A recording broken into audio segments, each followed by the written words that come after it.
All, welcome back to my YouTube channel. ಎಲ್ಲರೂ ಹೇಗಿದ್ದೀರಾ? I hope ಎಲ್ಲರೂ ಚೆನ್ನಾಗಿದ್ದೀರಾ ಅಂತ ಭಾವಿಸ್ತಾ ಈ ಒಂದು ವ್ಲಾಗ್ನ ಮಾಡ್ತಾ ಇದ್ದೀನಿ. ಇವತ್ತು ಮಾರ್ನಿಂಗಿಂದಲೇ ವ್ಲಾಗ್ನ ಮಾಡ್ತಾ ಇದ್ದೀನಿ. ಇವತ್ತು ಸಾಟರ್ಡೆ ಆಯಿತಾ, ಶನಿವಾರ. ಬೆಳಗ್ಗೆ ತಿಂಡಿ ಬ್ರೇಕ್ಫಾಸ್ಟ್ ಏನಾದರೂ ಮಾಡೋಣ ಅಂತ ಹೇಳಿ ಮಾಡ್ತಾ ಇದ್ದೀನಿ. ನೆನ್ನೆ ನಾನು ಅಕ್ಕಿ ನೆನೆ ಹಾಕ್ಬಿಟ್ಟು ಬ್ಯಾಟರ್ ರೆಡಿ ಮಾಡಿಟ್ಟಿದ್ದೆ. ಮಸಾಲೆ ದೋಸೆ ಏನಾದ್ರು ಮಾಡೋಣ, ದೋಸೆ ಆ ಥರ, ಇಡ್ಲಿ, ಆಲೂಗೆಡ್ಡೆ ಕೂಡ ಬೇಯೋಕೆ ಇಟ್ಟಿದ್ದೀನಿ. ಇವಾಗ ತೆಂಗಿನಕಾಯಿ ಚಟ್ನಿ ಮಾಡೋಣ, ಅದ್ರ ಜೊತೆ ಕಾಂಬಿನೇಷನ್ಗೆ ಅಂದ್ಬಿಟ್ಟು ತೆಂಗಿನಕಾಯಿ ಚಟ್ನಿಗೆ ಕೂಡ ಏನಮ್ಮ ಕಳ್ಳೆ ಮರಿ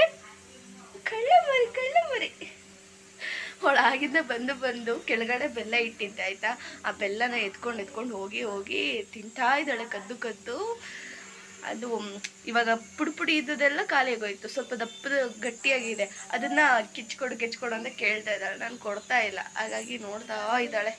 ಬಂದು ಕದ್ದು ಈಗ ತೆಂಗಿನಕಾಯಿ ಚಟ್ನಿಗೂ ಕೂಡ ರೆಡಿ ಮಾಡೋಣ ಅಂತೇಳಿ ಇಟ್ಟಿದ್ದೀನಿ. ಬನ್ನಿ ವ್ಲಾಗ್ನ ಕಂಟಿನ್ಯೂ ಮಾಡೋಣ. ನಾನೇನಂತ ಅಂದರೆ ಸ್ವಲ್ಪ ಪುದೀನ ಸೊಪ್ಪನ್ನ ಜಾಸ್ತಿ ಯೂಸ್ ಮಾಡ್ತೀನಿ. ಅದು ಫ್ಲೇವರ್ ನನಗೆ ಇಷ್ಟ ಆಗುತ್ತೆ, ತುಂಬ ಚೆನ್ನಾಗಂತ ಅನಿಸುತ್ತೆ. ಹಾಗಾಗಿ ಕೆಲವರಿಗೆ ಇದು ಇಷ್ಟ ಆಗಲ್ಲ, ಕೆಲವರಿಗೆ ಇಷ್ಟ ಆಗುತ್ತೆ. ನಾನೇನು ಮಾಡ್ತೀನಿ ಅಂತ ಅಂದರೆ, ಈ ಚಟ್ನಿ ಎಲ್ಲ ಮಾಡೋವಾಗ ಹಸಿರು ಮೆಣಸಿನ್ಕಾಯಿ ಏನಾದರೂ ಯೂಸ್ ಮಾಡಿದ್ರೆ ಅದನ್ನು ಸ್ವಲ್ಪ ಬಿಸಿ ಮಾಡಿಬಿಟ್ಟು ಈ ಥರ ಹಾಕ್ತೀನಿ.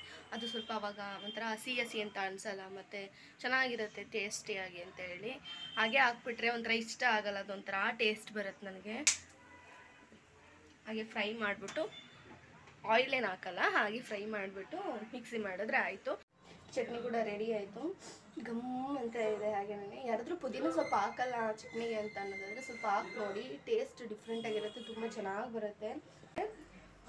ಚಟ್ನಿ ಮಾಡ್ಕೋಬೇಕಲ್ಲ ಮಸಾಲೆ ದೋಸೆಗೆ, ಹಾಗಾಗಿ ರೆಡ್ ಚಟ್ನಿಗೆ ಬಿಸಿನೀರನ್ನ ಇಟ್ಟಿದ್ದೆ.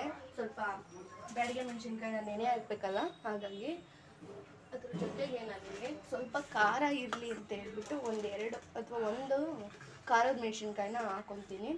ಮೆಣಸು ಕೂಡ ಹಾಕ್ತಾರೆ ಅದ್ರ ಜೊತೆಗೆ. ಮೆಣಸು ಸ್ವಲ್ಪ ಕಮ್ಮಿ ಮಾಡಿಬಿಟ್ಟು ಸ್ವಲ್ಪ ಖಾರದ ಮೆಣಸಿನ್ಕಾಯಿನ ಕೂಡ ಸೇರಿಸ್ಕೊಂಡಿದ್ದೀನಿ.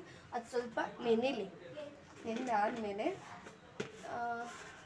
ಶೇರ್ ಮಾಡ್ಕೊತೀನಿ. ಹೇಗೆ ಮೇಲ್ಗಡೆ ಚಟ್ನಿನ ರೆಡ್ ಚಟ್ನಿ ಹೇಗೆ ಮಾಡೋದು ಅನ್ನೋದು ಕೂಡ ನಿಮ್ಮ ಜೊತೆ ಶೇರ್ ಮಾಡ್ಕೊತೀನಿ. ಪ್ರಾಬಬ್ಲಿ ಒಂದ್ಸಲ ತೋರಿಸಿದ್ದೆ ಅಂತ ಅನಿಸುತ್ತೆ, ವಿಡಿಯೋ ಇದೆಯೋ ಏನೋ, ನನಗೂ ಕೂಡ ಮರ್ತೋಗ್ಬಿಟ್ಟಿದೆ. ಅದನ್ನು ಶೇರ್ ಮಾಡಿದ್ದೀನಿ ಏನೋ, ಇನ್ನೊಂದು ಸಲ ಕೂಡ ತೋರಿಸ್ತೀನಿ ಹೇಗೆ ಅಂತ. ಇದನ್ನು ಇವಾಗ ಕಾಫಿನ ಫಸ್ಟ್ ಬಿಸಿ ಮಾಡ್ಕೊಂಡು ಕುಡಿಯೋಣ. ಆಗಲೇ ಮಾಡಿಟ್ಟಿದ್ದು ತಣ್ಣಗಾಗ್ಬಿಟ್ಟಿದೆ. ನಾನು ಕೆಲಸ ಎಲ್ಲ ಮಾಡಿಕೊಂಡು ಇದನ್ನು ಮರ್ತೇ ಬಿಟ್ಟೆ. ಸುಮಾರು ಸಲ ಈ ಥರ ಮಾಡ್ತಾ ಇರ್ತೀನಿ ನಾನು. ಚಿನ್ನಿ ಫೋಟೋ ತೆಗಿಯೋದಂಗೆ, ಫೋಟೋ ತೆಗಿಯೋದಂಗೆ ಕೊಡು. ಫೋಟೋ ತೆಗಿಯೋದಂಗೆ ಮಗನೆ.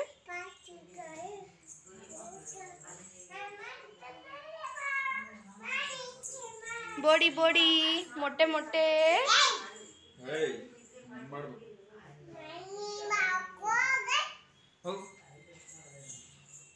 ಕಳ್ಸೋದ್ರಲ್ಲೇ ಇರ್ತಿರಲ್ಲ ಇಬ್ರು. ರೆಡ್ ಚಟ್ನಿ ಮಾಡೋದು ಹೇಗೆ ಅಂತ ಅಂದರೆ, ಇದಕ್ಕೆ ಸ್ವಲ್ಪ ನಾನು ನಗಿಸ್ತಾ ಇರೋದು ನೋಡು. ಹೋಗಿ ನಾನು ವಿಡಿಯೋ ಮಾಡ್ಬೇಕಾರೆ ಯಾಕೆ ಬರ್ತೀರಾ? ರೆಡ್ ಚಟ್ನಿಗೆ ಸ್ವಲ್ಪ ಬೆಳ್ಳುಳ್ಳಿ, ಮತ್ತು ನಾವು ನೆನೆ ಹಾಕಿಟ್ಟಿರೋಂಥ ಬ್ಯಾಡ್ಗೆ ಮೆಣಸಿನ್ಕಾಯಿ ಮತ್ತು ಖಾರದ ಮೆಣಸಿನ್ಕಾಯಿ ಎಂದಿದೆ ಚೆನ್ನಾಗಿ.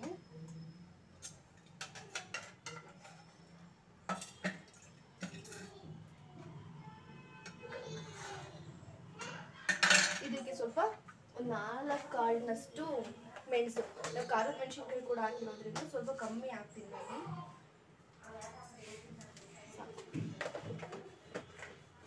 ಮತ್ತೆ ಜೀರಿಗೆ,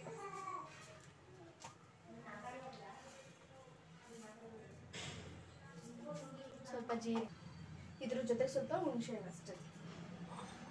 ಕೆಲವರೆಲ್ಲ ಕೊತ್ತಂಬರಿ ಸೊಪ್ಪು ಮತ್ತು ತೆಂಗಿನಕಾಯಿ ಇದನ್ನೆಲ್ಲ ಯೂಸ್ ಮಾಡ್ತಾರೆ, ಅದೆಲ್ಲ ನಾನು ಏನು ಹಾಕಲ್ಲ ಇಲ್ಲಿ. ಇದಿಷ್ಟನ್ನೇ ಹಾಕ್ಬಿಟ್ಟು ಪ್ಲೈನಾಗಿ ಗ್ರೈಂಡ್ ಮಾಡಿಕೊಂಡ್ರೆ ಆಯಿತು. ಇದು ಗ್ರೈಂಡ್ ಮಾಡ್ಬೇಕಾದ್ರೆ ಒಂದು ಸ್ವಲ್ಪ ಸಾಲ್ಟ್ ಹಾಕ್ಕೊಳ್ತೀನಿ. ಹಾಕಿದ್ರೂ ಹಾಕ್ಬೋದು, ಇಲ್ಲ ಅಂದರೆ ಹಾಗೆ ಕೂಡ ಮಾಡ್ಬೋದು. ಸ್ವಲ್ಪ ಟೇಸ್ಟ್ ಇರಲಿ ಅಂತೇಳಿ ಹಾಕ್ತಾ ಇದ್ದೀನಿ.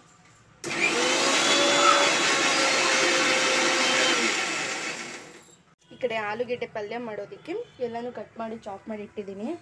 ಇನ್ನು ಈ ಕಡೆ ಆಲೂಗೆಡ್ಡೆನೂ ಕೂಡ ಬೇಯಿಸಿ ಸಿಪ್ಪೆಲ್ಲ ಸುಲಿದು ಇಟ್ಟಿದ್ದೀನಿ. ಇದನ್ನು ಸ್ವಲ್ಪ ಸ್ಮ್ಯಾಶ್ ಮಾಡ್ಕೊಬೇಕು ಸ್ಮ್ಯಾಶರಲ್ಲಿ.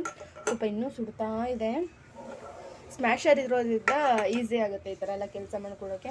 ಇನ್ನು ಈ ಕಡೆ ಆರಾಮಾಗಿ ಇನ್ನು ಈ ಕಡೆ ಪಲ್ಯ ಮಾಡೋದಕ್ಕೆ ಅಂತ ಹೇಳಿ ಕಡಾಯಿ ಇಟ್ಟಿದ್ದೀನಿ. ಕಡಾಯಿಗೆ ಒಂದು ಸ್ವಲ್ಪ ಆಯಿಲ್ ಹಾಕ್ಕೊಂಡಿದ್ದೀನಿ. ಆಯಿಲ್ ಚೆನ್ನಾಗಿ ಕಾದಾದ್ಮೇಲೆ ಇವಾಗ ನಾನಿಲ್ಲಿ ಸಾಸಿವೆ ಹಾಕ್ಕೊತಾ ಇದ್ದೀನಿ.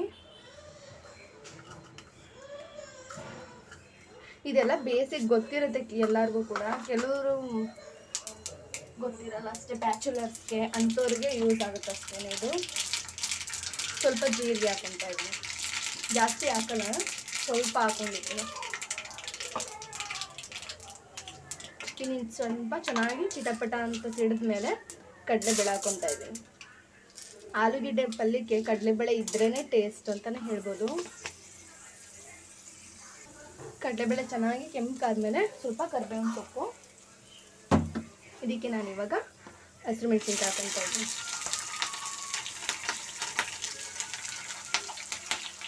ಇದ್ರ ಜೊತೆಗೇ ಆನಿಯನ್ನು ಇದನ್ನು ಕೂಡ ಸೇರಿಸ್ಕೊತಾ ಇದ್ದೀನಿ.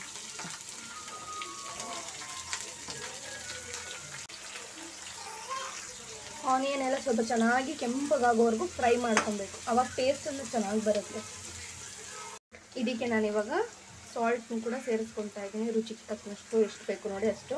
ನಾನು ಆಲೂಗೆಡ್ಡೆ ಬೇಯೋವಾಗ ಏನು ಸಾಲ್ಟ್ ಏನು ಸೇರಿಸಿರಲಿಲ್ಲ, ಇವಾಗ ಒಂದೇ ಸಲ ಸೇರಿಸ್ಕೊತಾ ಇದ್ದೀನಿ. ಇದ್ರ ಜೊತೆಗೇನೆ ಸ್ವಲ್ಪ ಅರಿಶಿನದ ಪುಡಿನೂ ಕೂಡ ಸೇರಿಸ್ಕೊಂಡ್ರೆ ಆಯಿತು. ಆಲೂಗೆಡ್ಡೆ ಪಲ್ಯ ಮಾಡೋದು ತುಂಬಾ ಈಸಿ, ಸಿಂಪಲ್ ಅಂತಲೇ ಹೇಳ್ಬೋದು, ತುಂಬ ಟೇಸ್ಟಿಯಾಗಿ ಕೂಡ ಇರುತ್ತೆ.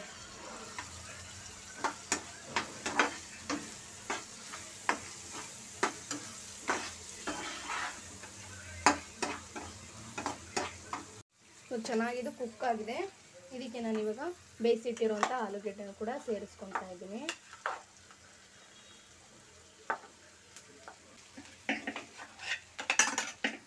ಇದು ಇವಾಗ ಚೆನ್ನಾಗಿ ಕುಕ್ ಆಗಿದೆ.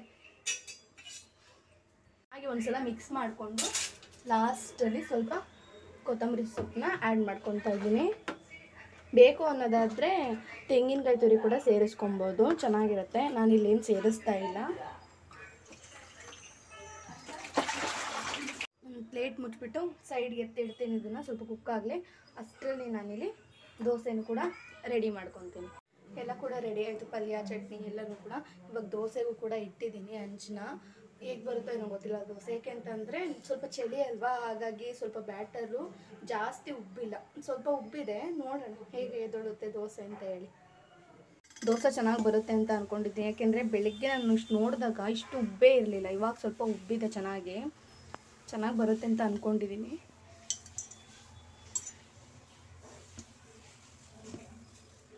ಸ್ವಲ್ಪ ಚೆನ್ನಾಗಿ ಮಿಕ್ಸ್ ಮಾಡಿಬಿಟ್ಟು ದೋಸೆ ಹಾಕೋಣ. ಹೆಂಚ್ಕೊಳಕ್ಕಾಯಿತು. ಫಸ್ಟ್ ದೋಸೆ ಬಂದು ನಾನು ಏನು ಹಾಕೋಕೆ ಹೋಗಲ್ಲ, ಮಸಾಲೆ ದೋಸೆ ಥರ ಪ್ಲೇನ್ ದೋಸೆ ಹಾಕ್ಬಿಡ್ತೀನಿ, ಯಾಕೆಂದರೆ ಫಸ್ಟ್ ದೋಸೆ ಚೆನ್ನಾಗಿ ಬರಲ್ಲ, ಹಾಗಾಗಿ ದೋಸೆ ಹಾಕಿದ್ದೀನಿ. ಫಸ್ಟ್ ಚೆನ್ನಾಗಿ ತೊಳುತ್ತಾ ನೋಡೋಣ ಅಂತ ಹೇಳಿ.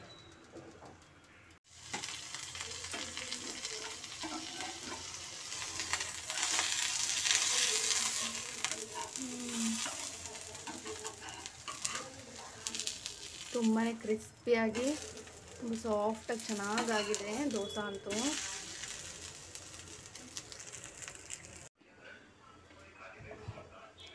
ಈಗ ಮಸಾಲೆ ದೋಸೆ ಹಾಕೋಣ.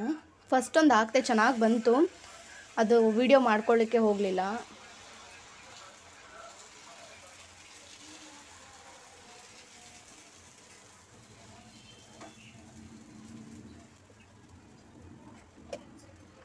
ಮಸಾಲೆ ದೋಸೆಗೂ ಹೋಟ್ಲಲ್ಲಿ ಸ್ವಲ್ಪ ಆಯಿಲ್ ಜಾಸ್ತಿ ಹಾಕ್ತಾರೆ. ನಾವು ಮನೇಲಿ ಮಾಡಿದಾಗ ಏನು ಮಾಡ್ತೀವಿ ಅಂದರೆ ಸ್ವಲ್ಪ ಕಮ್ಮಿ ಹಾಕ್ತೀವಿ ಅಷ್ಟೇ.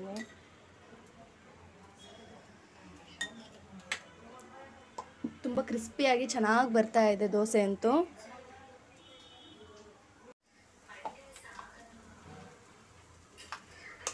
ಇವರೆಲ್ಲ ಸ್ವಲ್ಪ ಖಾರ ಕಮ್ಮಿ ತಿನ್ನೋದ್ರಿಂದ ಖಾರ ಕಮ್ಮಿ ಹಾಕ್ತಾ ಇದ್ದೀನಿ.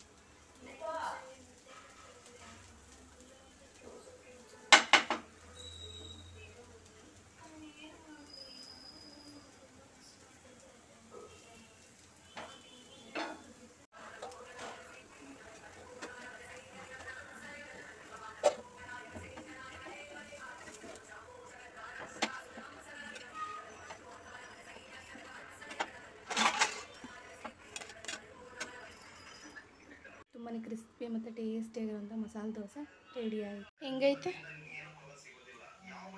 ಇನ್ನು ಎಲ್ಲರದು ನಾಷ್ಟ ಆಯಿತು. ಅವ್ರು ಬ್ರೇಕ್ಫಾಸ್ಟ್ ಮಾಡಿಕೊಂಡು ಹೋದ್ರು ಕೆಲಸಕ್ಕೆ. ಇನ್ನು ನಾನು ಒಬ್ಳು ಮಾಡಬೇಕಷ್ಟೇ.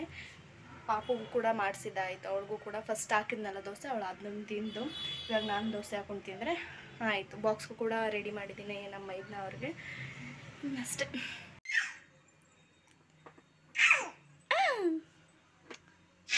ಚುಬ್ಬಿ ಫೋನ್ ಆಯ್ತಾ ಬಿಟ್ಟು